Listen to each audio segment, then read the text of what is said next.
ደንግጫለሁ። አረ ሙስሊም ወንድሞቼ ኢሳ ከሰው ልጆች አይመስልም በሐዲሳችንና በቁርአናችን መሰረት። እስቲ ባካችሁ ትንሽ አስረዱኝ። እና የሰው ልጅ በሙሉ ዘሩ ቢቆጠር አባቱ ከአደም ነው። ኢሳ ግን አባቱ ዘር ቢቆጠር ከአደም አይደለም። እንዲሁም የሰው ልጆችን ከጭቃና ከረጋ አደም ፈጠርኳቸው ይላል። ኢሳ ግን ዘሩ ቢቆጠር ከረጋ አደምና ጭቃ አይደለም። መግቢያ ላይ ያለውን አስቂኝ ነገር እንደሰማችሁት ነው። አስቂኝ ያልኩት በዚህ በሰለጠነ ዘመን ራሱን አካዳሚ ነኝ አንባቢ ነኝ የሚል አካል ሲያነብ በስነ ስርዓቱ አንብቦ ጭብጡን ነው እንጂ መናገር ያለበት የጴንጤን ድራማ ይዞ መጥቶ በቁርአናችንና በሐዲሳችን ኢየሱስ ክንፍ ያለው መልአክ ነው ሰው አይደለም የሚል የሞኝ ድራማ በጣም ነው የሚደብረውና የሚያስቀው። ወገናችን ቁርአንና ሐዲስን ስታነብ ጭብጡን ያዝ። ምንድነው የሚለው ቁርአንና ሐዲስ የሚለውን ለማንበብ መኩር። በቁርአንና በሐዲስ ኢየሱስ ሰው ነው። እንኳን አይደለም በቁርአንና በሐዲስ መጽሐፍ ቅዱስ ላይ ሰው ነው እንጂ ክንፍ ያለው መልአክ አይደለም። ኢየሱስ ክርስቶስ የተመለከ ፈጣሪ ምናምን አይደለም መጽሐፍ ቅዱስ ላይ። ኢቭን በጴንጤው ዓለም ኢየሱስ የሚመለከው ከመነኮሳትና ከቀሳውስት የተገኘ ፈጠራ ስራ እንጂ መጽሐፍ ቅዱስ ላይ ኢየሱስን ያመለከ አንድም ሐዋርያ የለም። ኢየሱስ መለኮት ነው፣ ፈጣሪ ነው፣ ክንፍ ያለው መልአክ ነው ብሎ የሰበከ አንዳች ሐዋርያ የለም። በመሆኑም አምላካችን አላህ ሱብሃነሁ ወተዓላ በተከበረ ቃሉ ቁርአን ላይ በሱረቱል ኢምራን 59 ላይ እንደዚህ ይላል፣ እነ መሰለ ኢሳ ዐንደላሂ ከመሰሊ አደመ ኸለቀሁ ሚን ቱራቢን ثم قال له كن فيكن።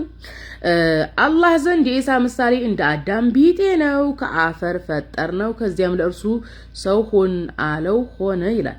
አዳምም ሰው ነው፣ ኢየሱስም ሰው ነው ይላል። የሰው ልጅ ከረጋ ደም ነው የተፈጠረው ይላል አምላካችን አላህ ሱብሃነሁ ወተዓላ። አዎ ትክክል ነው። ኢየሱስም ከረጋ ደም ነው የተፈጠረው እኮ። ሳይረጋ ጽንሱ አያድግም። የረጋ ደም ሆኖ ነው ጽንሱ እያደገ ልጅ የሚሆነው። በኢየሱስ ህይወት ውስጥ የቀረው የወንድ ዘር ፈሳሽ ስፐርም ነው እንጂ የቀረው ከማርያም እንቁላል ነው የተፈጠረው። የማርያም እንቁላል ረግቶ የረጋ ደም ሆኖ ጽንሱ እያደገ መጥቶ የማርያምን ማህፀን የከፈተው ወንድ ልጅ ነው መጽሐፍ ቅዱስ። ተግባብተናል። ኢየሱስ ክርስቶስ ከረጋ ደም ነው የተፈጠረው። ቁርአናችን ሐዲሳችን አትበልዛ። እንዲህ አይነት ሽልጥልጥኝ በጣም ነው የሚደብረኝ። ወንድ ልጅ በዚህ በሰለጠነ ዘመን አንብቦ እንዴት ነው የንባቡን አውድ ቆርጦ የሚመጣው ድራማ የሚሰራው? አምላካችን አላህ ሱብሃነሁ ወተዓላ ለማርያም ምንድነው ያላት? ወንድ ልጅ ያበስርሻል ነው ያላት። ኢየሱስ ክርስቶስ ምንድነው? ወንድ ልጅ ነው። ቀጥሎ ያለውንም ማንበብ ትችላለህ።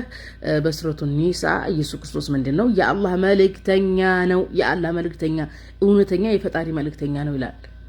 እንደዚሁም በሱረቱል ማኢዳ የመርየም ልጅ አልመሲህ ከበፊተኞቹ መልእክተኞች በእርግጥ ያለፈ የሆነ መልእክተኛ እንጂ ሌላ አይደለም። ኢየሱስ ክርስቶስ ልክ በፊት እንደመጡት ነብያት መልእክተኞች መልእክተኛ ነብይ ይሆን እንጂ ሌላ አይደለም ይላል ቁርአን።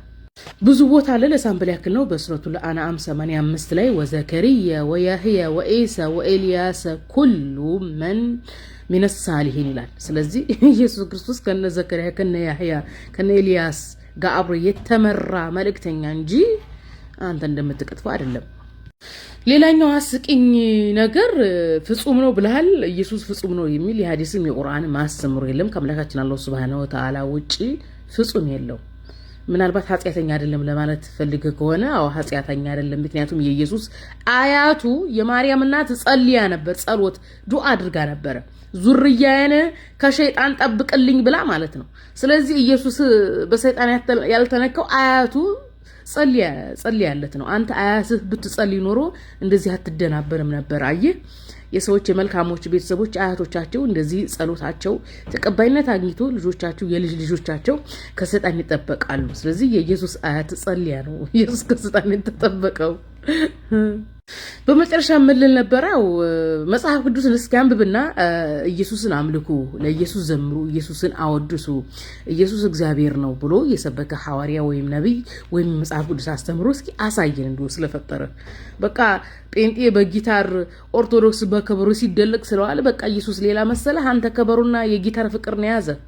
የከበሮና የጊታር እንትን ድምጽ ከመነኮሴና ከፓስተር ከቀሳውስት የመጣ እንጂ አንድም ሐዋርያና ነብይ በከበሮ በጊታር ኢየሱስን ፈጣሪ ነው እያለ ሲዘል ሲደለቅ አልኖረም። ክርስቶስ አምላኩን ያመለከ፣ ለአምላኩ የጾመ የጸለየ፣ ለአምላኩ የዘመረ አማኝ ነው።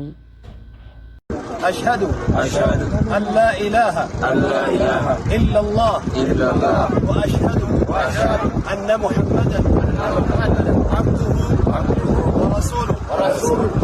برمان اللهم لنجب نبي محمد كما إساتي في قبلت إساته رقابها يسوس كريستوس ربي تملي ربي نكتالي كما إساته دها مالت من دها مالت من دها مالت نبي صلى الله عليه وسلم صحابوችን ጠይቀው صحابوችንም ጠይቀዋል ነብይ ሰለላሁ ዐለይሂ ወሰለም ደሃ ማለት አሉ صحابዎች ሲመልሱ ገንዘብና ምንም ነገር ዕቃ የሌለው ምንም ሀብት የሌለው ነው አሉ ነብዩ ሰለላሁ ዐለይሂ ወሰለም መልስ መለሱላቸው ደሃ ማለት አሉ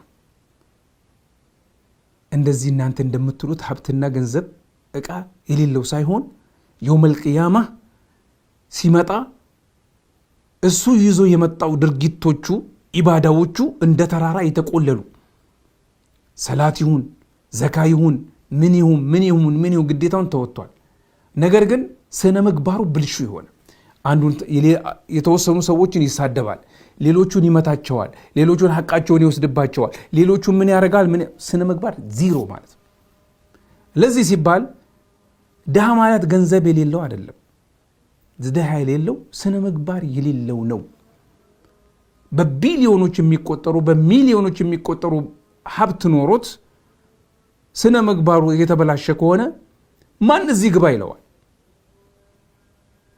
እንኳን አላህ ይቅርና ሱብሃነሁ ጀለ ጀላሉ ሰዎችም አይፈልጉትም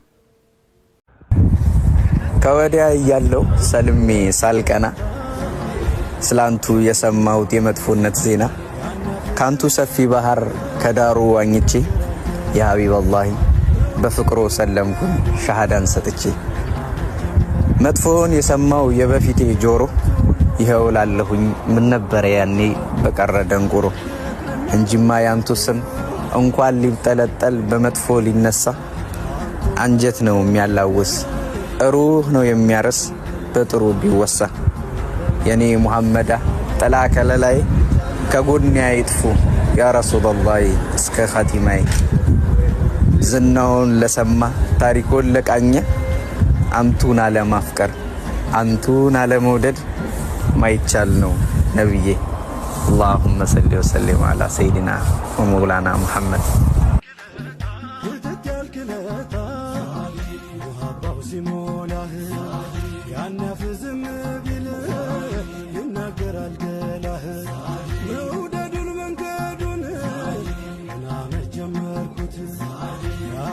لانتو